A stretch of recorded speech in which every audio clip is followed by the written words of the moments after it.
The Pittsburgh Steelers' defense couldn't have played much worse in the second half against the Green Bay Packers, and it's easy to point the finger at head coach Mike Tomlin.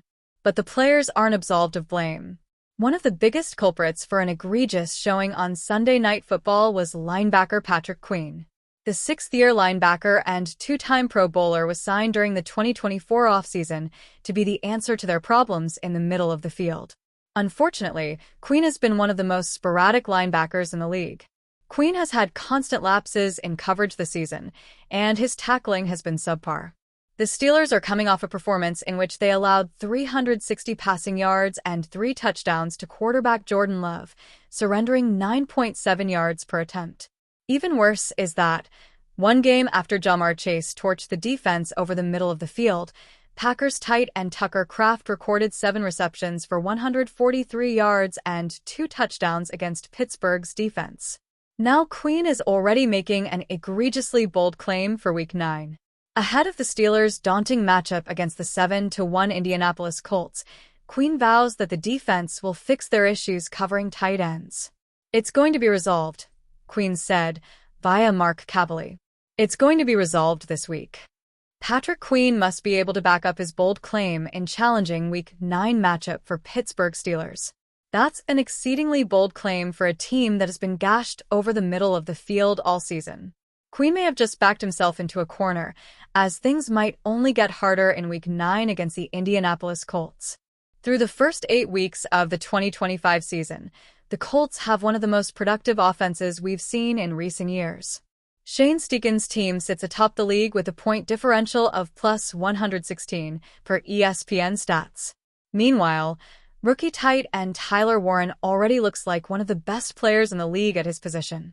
In 7 games, the Steelers have allowed a whopping 599 yards and 7 touchdowns to opposing tight ends. Through Week 8, Colts rookie tight end phenom Tyler Warren is averaging 4.6 receptions and 61.5 yards per game, while already scoring 3 touchdowns. Patrick Queen was arguably the worst defender on the Pittsburgh Steelers defense for the second straight week, and he's in no position to make a bold claim like this. We'll find out if he can back up his words and finally turn things around in 2025. The Steelers have added a new face at safety following Deshaun Elliott's injury against the Green Bay Packers. According to a report from NFL Network's Tom Pelissero, the Steelers are signing safety Derek Forrest to the practice squad. Forrest was a 5th-round draft pick in the 2021 NFL Draft by the Washington Commanders, where he played the last 4 seasons. In 2025, he's had stints with the Bills and Colts but didn't appear in a game. Forrest has played in 40 career games with 17 starts. In 2022, when he logged 11 of those starts, he recorded 88 combined tackles, 4 interceptions, and 9 passes defensed. The Steelers have not officially announced the move yet. The team is set to work out free agent safeties Eddie Jackson and Von Bell today. The Saints have 2 receivers drawing heavy trade interest and another who has been dealt 4 times in a well-traveled career. New Orleans also turned to the trade market to acquire a wideout, having sent 4th and 7th-round pick to obtain Devon Vele from the Broncos in August. As the deadline nears, however, the Saints are 1-7. The team appears prepared to retain Chris Olave, who is under contract, via the 5th-year option through 2026. At this point in his career, Brandon Cooks is unlikely to fetch much, if anything, in a trade. The former New Orleans first-round pick has not shown much in his return to Louisiana.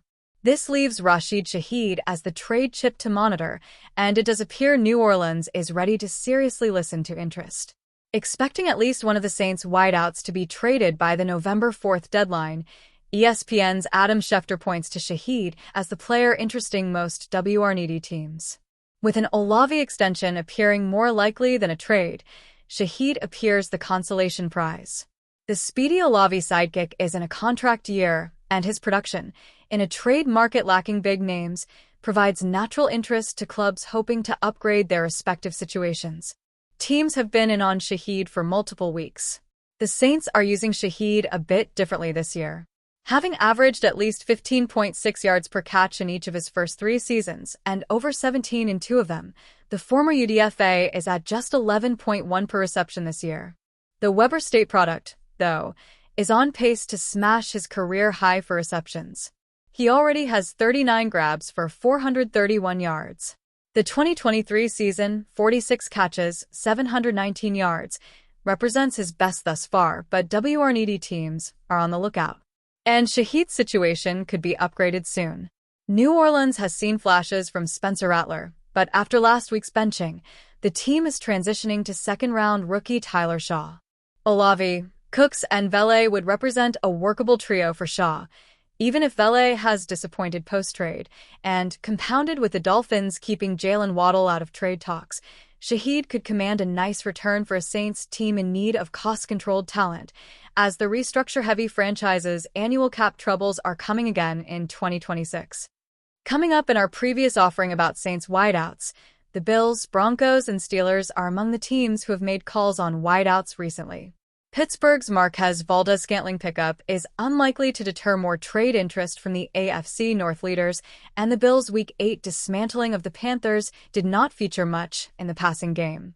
The Broncos did see Troy Franklin produce his best career game Sunday, but they do not have a consistent second option, even if Franklin is emerging behind Courtland Sutton. Shaheed did not overlap with Sean Payton, but the Broncos roster has many ex-Saints, and Shaheed did play under Pete Carmichael in a system closely resembling Payton's offense for 2 seasons.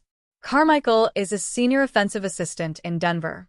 Shaheed and the Raiders' Jacoby Myers may be the top options for receiver-focused teams. Both profile as rentals, though an acquiring team would obviously hold exclusive negotiating rights until the March tampering period, but Shaheed is 2 years younger.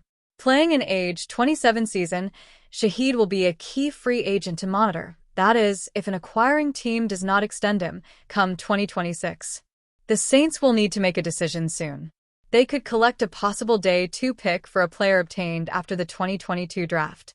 That would help the Mickey Loomis, Kellen Moore operation ahead of the 2026 draft.